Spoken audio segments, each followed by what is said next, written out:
All right, welcome to another deep dive. This time, we're going deep into Donald Trump's recent interview on the Joe Rogan Experience. So we're talking hours of Trump, completely unfiltered, covering everything from his time in office to his thoughts on what's happening in the world right now. It really is a fascinating look into how he sees things, especially since, he came to the presidency from outside politics altogether. Totally. Yeah. And he does not hold back. Like, right off the bat, I was struck by how he described his first days in the White House as, like, surreal. Yeah. He talks about being blown away by how beautiful the place is, and especially all the history in rooms like the Lincoln bedroom. It's wild how he compares that to when he got shot, saying getting shot felt more real, grounded, while being president at first felt like some dream. Really shows how unexpected that whole transition was for him. And he gets into some specifics about the Lincoln bedroom, like how he was so interested in the bed being so long because Lincoln was so tall. He even mentioned seeing the Gettysburg Address there and talks about how, both Lincoln and his wife struggled with, like, melancholia. It's kind of humanizing, right? You see a side of Trump we don't often get to see, connecting with the struggles of a president who led during some really tough times. You can almost feel how heavy that history is on him. And that seems to tie into something he talks about a lot throughout the whole interview, Mm. this feeling of intense pressure. Mm-hmm. He describes it as not just, the pressure of leading the country, Mm-hmm. but this constant need to, like, survive. Mm-hmm. Like, from day one, it was us against them. Yeah, that's important to understanding his actions and choices, right? Okay. If he always felt under attack, it makes sense that his style of governing would reflect that. And it also sheds light on how he staffed his administration. Remember, he mentions being completely swamped by the sheer number of appointments he had to make. Like, he says it was around 10,000. 10,000. Yeah. Crazy, right? Wow. And he admits to making some bad choices. He talks about picking people he didn't really know and trusting advice from people he maybe shouldn't have. Right. He even specifically calls out John Bolton as a neocon and an idiot he wishes he never hired. Which, for anyone who doesn't know, neocon basically means someone who's really pushing for a strong interventionist foreign policy. Okay, gotcha. So then it gets really interesting. He starts talking about tariffs, and you can just tell how fired up he is about this. Like, he really truly believes in how powerful they can be, even suggesting at one point that we should replace income tax with tariffs completely. Oh, wow. That's definitely classic Trump. Big, bold statements that kind of shake things up. Why? But you can see he's deeply convinced that tariffs are the best way to protect American jobs, bring back industry, and make money. Right. He even goes as far as to say that the word tariff is more beautiful than love. Wow. I mean, you can see how that kind of thinking might appeal to people who are worried about American manufacturing going downhill and jobs disappearing. He even tells this story about how he used the threat of tariffs to get France to back down from taxing American companies.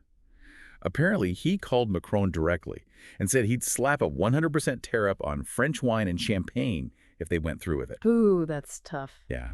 Gives you a glimpse into his negotiating style. It really shows how much he believes in using America's economic power to get what he wants. Agree with his methods or not, he wasn't afraid to play hardball if he thought it was good for America. Now, things get a little more complicated when he talks about the environment. He says he's not so sure about climate change, but absolutely believes in clean air and water.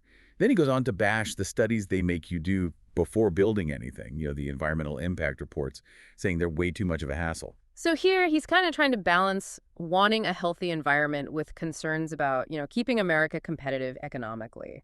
He brings up China as an example, saying because they don't have all those environmental rules, they have an unfair advantage. Yeah, he actually says the U.S. had the cleanest air and water under his presidency. But then he says it's practically pointless because all the pollution from China just comes over and cancels out everything we do.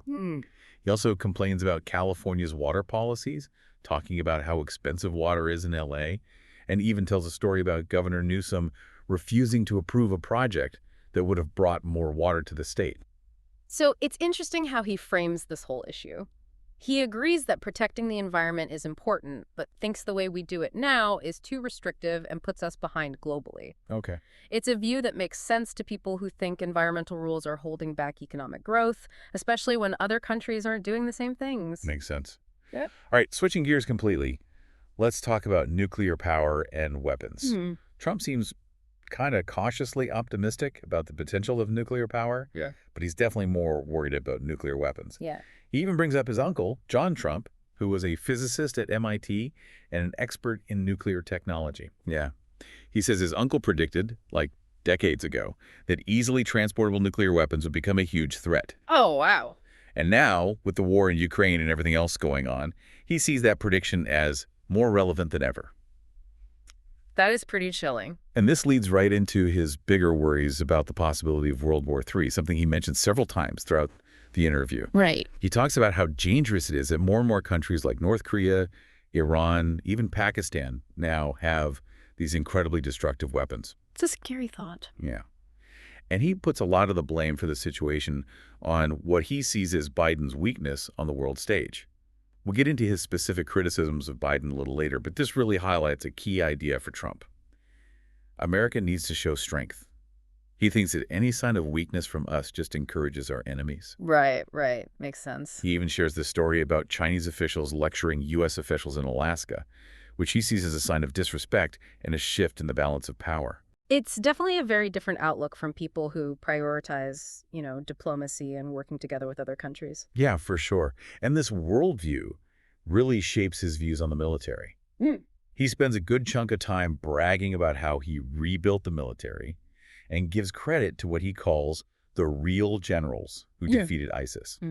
He talks about increasing military spending, getting better equipment, and letting the military make more of its own decisions. You can really feel how proud he is of these accomplishments. Yeah. He clearly sees a strong military as the ultimate sign of a powerful nation and thinks America should be showing off that power to the world. Absolutely. And this is where his criticism of the Biden administration really ramps up. He slams Biden's handling of the Afghanistan withdrawal, calling it worse than Vietnam, and saying it basically gave Russia the green light to invade Ukraine. His frustration with the military leadership is pretty obvious. He thinks they were too worried about being politically correct and not focused enough on actual military strategy. He criticizes things like taking the soldiers out last, leaving all that equipment behind, and of course, the images of people falling from planes. He says all of that made America look weak and incompetent. Now, of course, we can't talk about Trump without addressing the 2020 election. He still insists that the election was rigged and stolen, giving examples of supposed fraud and irregularities. He's especially critical of mail-in ballots and problems with voting machines. Of course. It is important to point out, though, that lots of legal challenges to the election results were thrown out by courts, and nobody's been able to prove widespread fraud. Right. However, Trump is absolutely convinced that the election was stolen from him, and that belief is still very strong with a lot of his supporters. Yeah, he seems really frustrated that judges dismissed cases based on who brought the case forward, rather than actually looking at the arguments themselves. He even mentions that Elon Musk thinks the only way to have truly fair elections is to use paper ballots. Interesting. So this taps into a bigger worry people have about whether our elections are fair and whether we can trust technology in voting. It's something a lot of people are concerned about, no matter what party they support. For sure. And he connects all of this back to his fears about World War III. He thinks that because Biden seems weak, it emboldens enemies like Russia and China, making the world a much more dangerous place. So he sees international relations as this zero-sum game, like if America shows any weakness, our enemies will take advantage of it. Okay, so what would a second Trump term look like? Well, he talks about what he'd do differently if he won in 2024. And surprise, surprise, it involves using America's power more effectively, especially with tariffs and strong negotiations. He really seems to enjoy being the deal maker, the tough negotiator who uses leverage to get what he wants. Yeah. He even suggests that he could have stopped the war in Ukraine by meeting with Putin and Zelensky and using his unique understanding of their personalities. He compares it to how he negotiated trade deals in his relationship with Macron, saying he could use those experiences to make peace. It's a bold statement for sure, but it fits with how much he believes in his own ability to solve problems through strength, knowing the right people, and making deals. Like, he really thinks he can fix things that other people can't. And here's a curveball. He says he plans to appoint Robert F. Kennedy Jr. to a position focused on health in his administration. Wow. He talks about how much he admires Kennedy's passion for exposing harmful chemicals and ingredients in our food and the environment. That's a really fascinating and unexpected pairing. It shows there might be common ground on certain issues that could bridge the political divide. It also shows Trump's willingness to think outside the box when it comes to choosing people for his team. He does admit there might be some clashes, though. He mentions that Kennedy doesn't like oil while he loves oil and gas.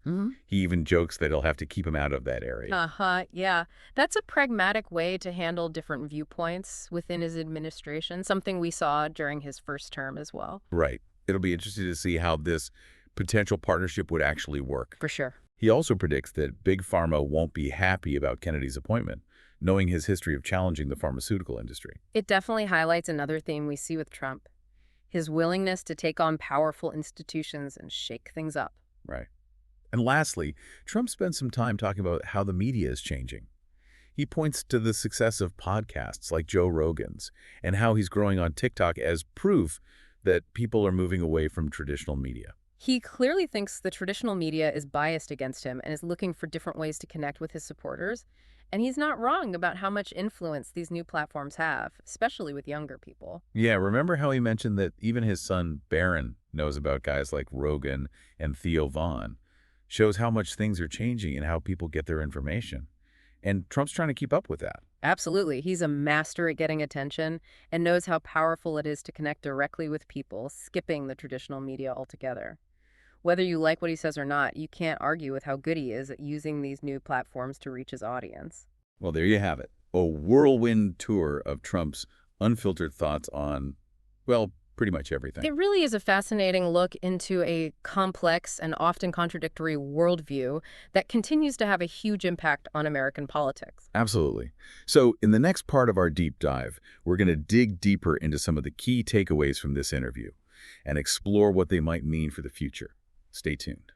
It's really striking how much Trump sees the world through like this lens of strength and power. It comes up again and again in his views. Yeah, it definitely feels like a core part of who he is, how he thinks about leadership. Exactly. And it's super obvious when he talks about foreign policy and military stuff. Remember how he talked about rebuilding the military and giving more authority to what he called the real generals, the ones he says defeated ISIS? He was really proud of that. Oh, yeah, for sure. And he contrasts that with what he sees as Biden being weak on the world stage. He really slams that Afghanistan withdrawal, saying it made Russia think they could get away with things, made America look weak. For Trump, projecting strength is like the most important thing. He thinks anytime the U.S. hesitates or steps back, our enemies see it as weakness. That's why he was so critical of how the withdrawal happened, especially how it looked. He thought it made America's position in the world worse. Yeah. He seemed really bothered by taking the soldiers out last, leaving equipment behind, and those images of people falling from planes. Right. He sees those images as like a symbol of American decline. It's interesting how he ties those events to his worries about World War III. He sees a direct link between what he sees as Biden's weakness and all this instability in the world, how it could lead to a major conflict. It's a pretty stark warning, and I bet a lot of people who share his concerns about America's role in the world probably agree with him. Yeah, definitely. It all goes back to his core belief that America has to be powerful and dominant on the world stage. Exactly. He sees the world as this super competitive place, and he thinks the U.S. has to be really assertive to get what it wants. You see this in how he thinks about trade, especially his love of tariffs. Remember how passionate he was about that? Oh, absolutely. He's totally convinced they're the best way to protect American jobs and industries. I mean, he even suggested we get rid of income tax and just use tariffs. It's definitely a controversial approach, and it did have an effect on prices and global trade. But it also shows that he's willing to be confrontational, even if it upsets people. He's not afraid to shake things up if he thinks it'll benefit America. Right. It's interesting how that America First idea also seems to be behind his views on energy and the environment. He's skeptical of climate change, but he does say clean air and water are important. But then he criticizes what he sees as too many environmental rules holding American businesses back. Right. And again, he uses China as an example, saying their lack of environmental regulations gives them an edge. He seems to think that protecting the environment could actually hurt the economy, especially if other countries aren't doing the same things. He even says that the U.S. had the cleanest air and water when he was president. But it doesn't even matter because pollution from China just comes over and ruins it all. Yeah. And he brings up those California water policies, too. Remember that story about Governor Newsom refusing to approve a project that would brought more water to the state? He thinks that's a perfect example of environmental rules going too far, hurting the economy and regular people. It's fascinating how he connects all these different issues back to that idea of America being strong and competitive, whether it's trade, the environment, or the military. He sees it all through that lens. Absolutely. And this brings us to what a second Trump term might look like and those surprising alliances he's thinking about. Remember that whole thing about him wanting to appoint Robert F. Kennedy Jr. to some health position? Yeah, that was a weird one. Yeah. You wouldn't normally think those two would work together. It's definitely a strange pairing, considering their backgrounds and political beliefs are so different. But it does show they might agree on some things. Trump really praised Kennedy's dedication to exposing harmful chemicals and ingredients in our food and the environment, which suggests they both worry about the impact of that stuff on public health. Right. But he did mention there could be some disagreements, especially about energy. Remember him joking about keeping Kennedy away from anything to do with oil and gas? Yeah, haha. It's a practical approach. He knows they won't always see eye to eye, but it also shows he can find allies in unexpected places, build relationships with people who aren't the usual suspects. It's something he's always done in business and in politics. Yeah. He also seemed to kind of like the idea that this appointment would cause some trouble. Remember him saying Big Pharma wouldn't be happy about it because Kennedy has a history of challenging them? You can almost tell he was enjoying the thought of stirring things up. He definitely has a talent for causing chaos and then just watching what happens. And it fits with his whole strategy of disrupting things and challenging powerful institutions, even within his own administration. It's part of what makes him so unpredictable and interesting. Right. And speaking of shaking things up, he seems to get how the media landscape is changing. He talks about podcasts like Joe Rogan's and how his own TikTok is growing as proof that people are moving away from traditional news sources. He clearly thinks the traditional media is biased against him and is looking for new ways to connect with his base. And he's not wrong about these new platforms being influential, especially with younger people. Yeah, remember he even mentioned that his son Barron knows about people like Rogan and Theo Vaughn. Right. It shows how much things are changing and how people consume information. And Trump is trying to keep up with that. He's definitely a master at self-promotion, and he knows how powerful it is to connect with people directly, bypassing the traditional media. Love him or hate him, you can't argue with how good he is at using these new platforms to reach his audience. Absolutely. And this brings us back to his main message about America being strong and resilient. It's a message that resonates with people who feel like the country has lost its way, both at home and in the world. He taps into this nostalgia for a time when America was seen as the dominant force globally, a time before globalization, political correctness, and the feeling that American power is declining. He promises to bring back that greatness, to make America great again, just like his slogan says. And for a lot of people, that's a really powerful message. It's a promise to go back to a simpler time, a time of strength and prosperity.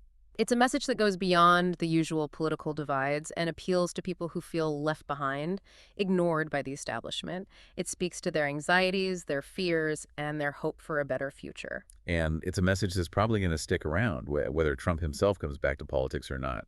He's tapped into something deep that's not going away anytime soon. Exactly. His impact on American politics is undeniable, and people will be debating his legacy for years to come. He's changed the conversation, redefined the Republican Party, and reshaped the political landscape. So in the last part of our deep dive, we're going to look at what all this means for the future. How will Trump's unique worldview keep shaping American politics and influencing the people in power? Right. We'll also think about what his potential alliances mean, his approach to the media, and the bigger trends he's part of. Join us as we unpack the possible consequences of his lasting impact. So we've really gone through it all, huh? Trump's take on tariffs, climate change, nuclear weapons, the media, everything. One thing that really stands out to me is how his background as a businessman shapes how he approaches politics. It's just not how a typical politician thinks. You're right. It's like he's running a company, not trying to navigate the intricacies of Washington. And that can be, a good and a bad thing. Yeah. I mean, on the one hand, he gets things done, cuts through all the red tape. He's not scared to make big moves, even if they ruffle some feathers with the establishment. He's all about the deal, sees opportunity where others see roadblocks. But then there's the flip side. It can also mean decisions made on impulse and not being willing to compromise. Politics is all about building consensus, working together, which doesn't come easy to someone used to being the CEO. That's a great point. We definitely saw that during his first term. A lot of times it seemed like he was more focused on winning than actually governing, always quick to attack opponents and dismiss any criticism as fake news. And that goes back to his deep distrust of institutions, right? The media, intelligence agencies, the courts, he sees them all as corrupt and biased against him. It makes things really adversarial, hard to build trust and work together effectively. It's almost like he sees the whole world as one big negotiation, where someone always wins and someone always loses. And he's got to be the winner, no matter what. Exactly. And that can be exciting, but also exhausting for everyone around him. Creates a very high-pressure environment where loyalty is everything, and speaking up against him is a no-go. But even with all the chaos and controversy, you can't deny he's amazing with the media. He knows how to grab attention, control the story, and connect with his base. He's a total showman, understands the power of entertainment, and he's incredibly resilient, too. No matter how many times he gets knocked down, he always comes back. It's like he feeds off the conflict. The more people try to shut him down, the louder he gets. And that's part of what makes him so fascinating and unpredictable. You never know what he's going to say or do next, which keeps everyone glued to their screens, both the people who love him and the people who hate him. So what does all this mean for the future? What can we expect from Trump down the line? It's tough to say, really. He's always throwing curveballs, could surprise us at any moment. But one thing's for sure, he's not going anywhere. He's still got a huge following, and he's obviously not done with politics yet. Whether he runs for president again or not, he's going to have an impact. He's changed the Republican Party in a big way, and the whole political scene, really. Yeah, he's tapped into a lot of resentment and anxiety out there. He's given a voice to people who feel like the political system has abandoned them. And that's not something that just disappears easily. So as we wrap up this deep dive into Trump's world, what are your big takeaways? What should our listeners be thinking about moving forward? I think the most important thing is to remember that Trump is a product of his time. He reflects the anxieties and divisions that are tearing American society apart. His success is a sign of a deeper problem. That's a really good point. He's not just a person, he's a whole phenomenon. And understanding that phenomenon is key to facing the challenges we have as a country. Exactly. We got to move past simple labels like good or bad and try to understand the complicated things that have shaped him and continue to shape our political landscape. Maybe by understanding him, we can even start to understand ourselves a little better. Absolutely. There's a lot we can learn from looking at both his wins and his losses, and hopefully we can use that knowledge to create a fairer, more just society. Well, thanks for joining us on this deep dive. It's been a really thought-provoking look at a complicated and intriguing guy. We hope you've gotten some new insights into Trump's perspective and what it means for American politics. See you next time for another fascinating exploration.